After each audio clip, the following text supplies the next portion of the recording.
এই যে 2 দিন পরে পরে 2-4 ঘন্টা লোডশেডিং হয়, আপনারাও উত্তপ্ত হন, আমরাও উত্তপ্ত হই যে দেশের মানুষ বিদ্যুৎ পাচ্ছে না।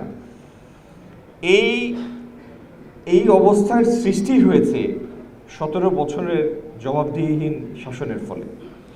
বাংলাদেশ তার জ্বালানি চাহিদা মেটানোর জন্য একটা বড় অংশ আমদানিকৃত গ্যাসের উপর নির্ভরশীল, এবং টাকা থাকলেই সেই গ্যাস আনা যাবে না। এই গ্যাস তরল গ্যাস হিসাবে জাহাজে আসে, তারপরে এটা কনভার্ট করে এটা গ্যাসে পরিবর্তন করা হয়। এটির জন্য যন্ত্র লাগে, জাহাজ লাগে, সেটি রেখে গিয়েছে 2টা। আর এটি ধারণ করার জন্য কোনো স্টোরেজ তৈরি করে যায় নাই।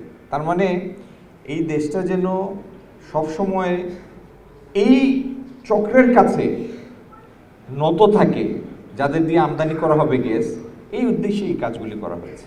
নগদ নিয়ে এলো হার না মানা হার অফার। সর্বনিম্ন 10,000 টাকা রেমিটেন্স নগদে পাঠালে থাকছে স্বর্ণের হার জেতার সুযোগ। তো এই জায়গা থেকে এই দেশটাকে বের করে নিয়ে আসতে, জ্বালানির চাহিদা মেটাতে, বিদ্যুতের পরিস্থিতি স্বাভাবিক করতে, শুধু বাসাবাড়ির জন্য না, শিল্প কলকারখানা, সার কারখানা, বিদ্যুৎ উৎপাদন এবং নতুন নতুন বিনিয়োগ যারা করবে তাদেরকে যোগান দেয়া, এই সব কিছুর জন্য একটা আদর্শ স্বাভাবিক পরিবেশ তৈরি করার জন্য কিছু সময় দিতে হবে। এই সময় আপনি শুধু সরকারকে দিবেন না, এই সময় আপনার নিজেকেও দিতে হবে।